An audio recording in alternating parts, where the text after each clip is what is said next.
Barkan ku dai, sunana Amina Mikaga. A yau ina so zan yi magana ne akan canji. Mutane da yawa suna so su ga sun canja a rayuwarsu.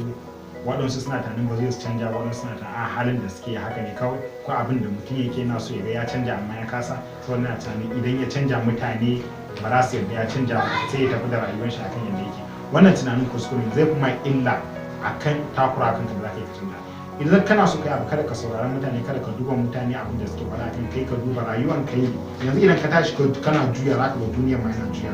Haka idan ka canja kanka, za ka canja duniya. Rayuwar nan gaba ɗaya akan kai, idan ka mutu babu wani kai. Saboda haka canjin kanka shine na farko abin da ya kamata ka tabbatar ka yi abin da za ka gyara kanka, rayuwarka zai canju. Kada ka tsaya ka duba waɗansu abin da ka aikata na baya ka ga a ba za ka taɓa yi gyara kanka. Kowa ya yi kuskure a baya, za ka iya canja rayuwarka, za ka iya zama mutumin kirki. Amma idan kana so ka canja rayuwarka, zama mutumin kirki, abin da ya kamata ka fara shi ne ka takura kanka sanaci.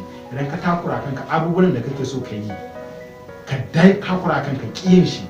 Abubuwan da baka so ka yi, ka takura kanka yi shi.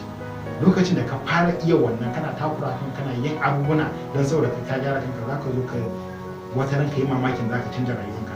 Za ka tashi ka ga yaranka suna alfahari da kai akan sun samu uba na gari. Saboda haka kada ka tsaya kana duba bayan ka, kada ka tsaya kana duba mutane abin da za su ko kai bilibin cewa ba za ka iya ba. Wannan dai tunanin kuskure. In kana so ka canza, za ka iya canjawa, rayuwarka zai gyaru. Kai ma za ka yi amfani da yanayin rayuwarka ka ba mutane shawara su canja. Za ka iya duba abin da ka aikata a baya ka gaya mutane su ma su yi mamaki su canja rayuwarka gaba ɗaya. Za ka yi amfani da shi a wani misalin da za ka ba mutane su canja rayuwarsu.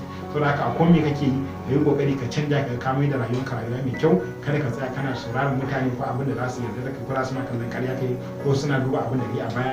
In kai kana so ka canja, za ka iya canjawa a koda yaushe, kuma rayuwarka zai yi kyau, za ka yi nasara. Saboda haka ka rike gaskiya, ka canja rayuwarka zai fi kyau. Barkan.